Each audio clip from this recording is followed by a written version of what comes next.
নমস্কার বন্ধুরা, ঝর্ণা কিচেন আপনাদের সবাইকে স্বাগত।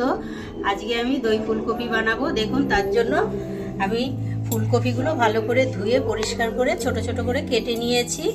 আর দই ফুলকপি বানানোর জন্য যেসব উপকরণ লাগবে সব কিছু আমি রেডি করে নিয়েছি। আদা, কাঁচা লঙ্কা, গোটা কিছু গরম মশলা ভেজে নিয়েছি, এটা বেটে নেব, দই, টমেটো আর কাজু বাদাম।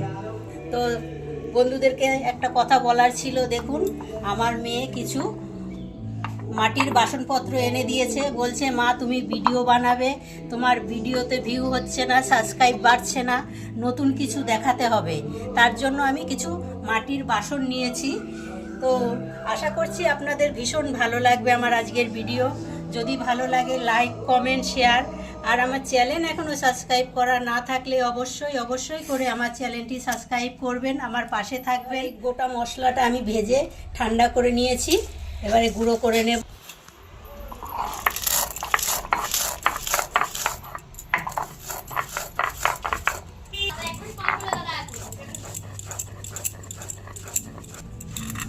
মশলাটা গুঁড়ো করা হয়ে গেছে, এবার তুলে নেব।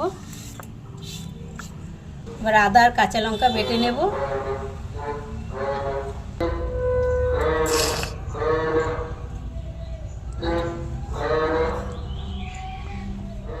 আদা, কাঁচা লঙ্কা আর একটু কাজু বাদাম নিয়েছি, একসাথে বেটে নেব।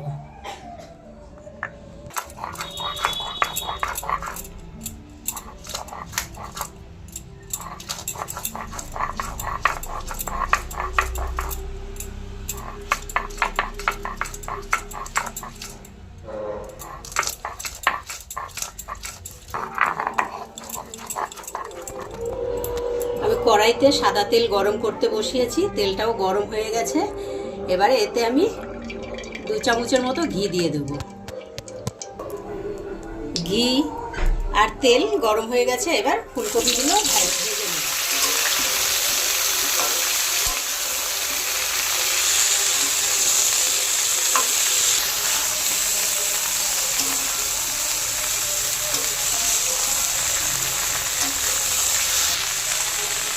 এবার অল্প একটু লবণ দিয়ে দেবো।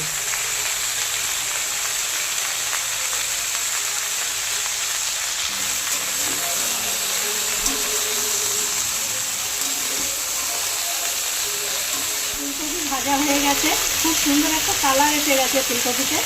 এবারে তুলে নেব।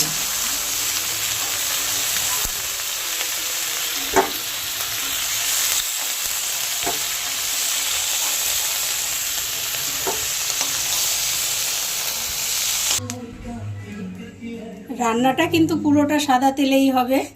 ফুলকপি ভাজার পরে আবারও কিছুটা সাদা তেল দিয়ে দিলাম, আর আবারও অল্প একটু ঘি দিয়ে দিলাম, 1 চামচের মতো ঘি দিয়ে দিলাম। সাদা তেল আর ঘি মিশিয়েই রান্নাটা কিন্তু করতে হবে। আপনারা ভুল করে কখনো সরষের তেল ব্যবহার করবেন না এই রান্নায়।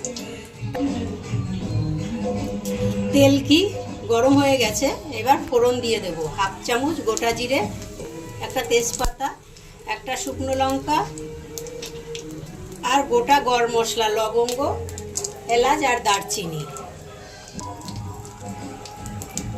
ফোড়নের সুন্দর গন্ধ এসে গেছে, এবারে দিয়ে দেব টমেটো বাটা, আদা, কাঁচা লঙ্কা বাটা।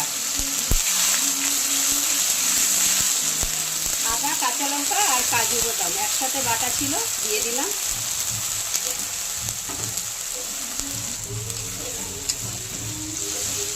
আদা, কাঁচা লঙ্কা, টমেটো সব ভাজা হয়ে গেছে। এবারে কিছু গুঁড়ো মশলা দেব। সবার প্রথমে দিলাম কাশ্মীরি রেড চিলি পাউডার 1 চামচের মতো,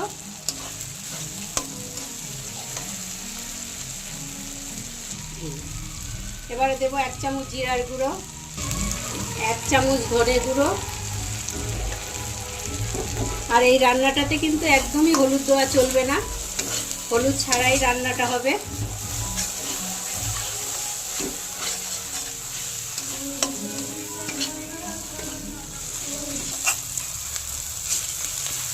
মশলা খুব সুন্দরভাবে কষানো হয়ে গেছে, মশলার চারদিক দিয়ে তেল ছেড়েছে। এবারে দিয়ে দেব স্বাদ মতো লবণ, আর গ্যাসের আগুনটা কমিয়ে নিয়ে দিয়ে দেব টক দই।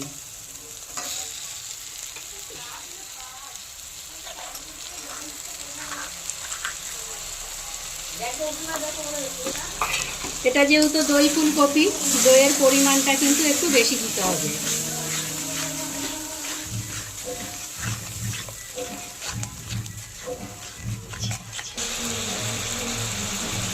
এবারে দিয়ে দেবো স্বাদ মতো চিনি। যেহেতু টক দই টমেটো, চিনিটাও একটু বেশি লাগবে, 2 চামচ চিনি দিয়েছি।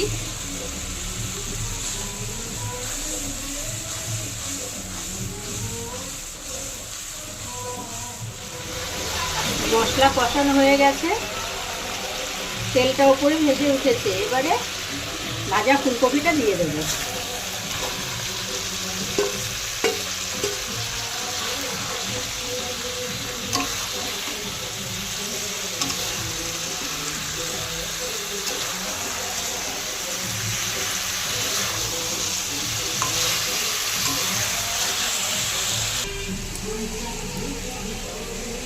জল গরম বসিয়েছিলাম, এবার গরম জলটা দিয়ে দেবো।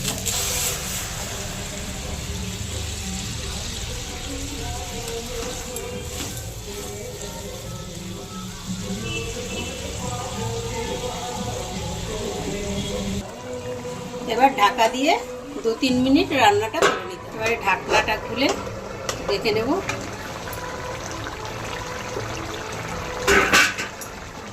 কত সুন্দর কালার হয়েছে দই ফুলকপি।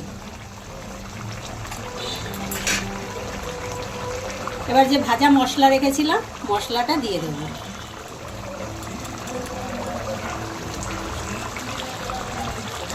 আর ওপর দিয়ে আর অল্প একটু ঘি দিয়ে নামিয়ে নেব। একটু বেশিই লাগবে রান্নাটায়, ঘি একটু বেশিই লাগবে। হয়তো আপনারা ভাবতে পারেন কতবার ঘি দিয়েছে, কিন্তু ঘি ছাড়া এই রান্নাটা একদমই অসম্পূর্ণ থেকে যাবে ঘি না দিলে। দই ফুলকপি একদম সার্ভ করার জন্য রেডি। ভাত, পোলাও, লুচি, পরোটা সব কিছুর সাথেই খেতে এটা খুব ভালো লাগবে। এই অবধি ছিল আমার আজকের ভিডিও। আশা করছি আপনাদের ভীষণ ভীষণ ভালো লেগেছে। ভালো লাগলে লাইক, কমেন্ট, শেয়ার। আর আমার চ্যানেল এখনও সাবস্ক্রাইব করা না থাকলে অবশ্যই চ্যানেলটি সাবস্ক্রাইব করে দেবেন। পাশে থাকা বেল বাটনটি অন করবেন, যখনই নতুন ভিডিও আপলোড হবে সবার আগে নোটিফিকেশন আপনাদের কাছে পৌঁছাবে।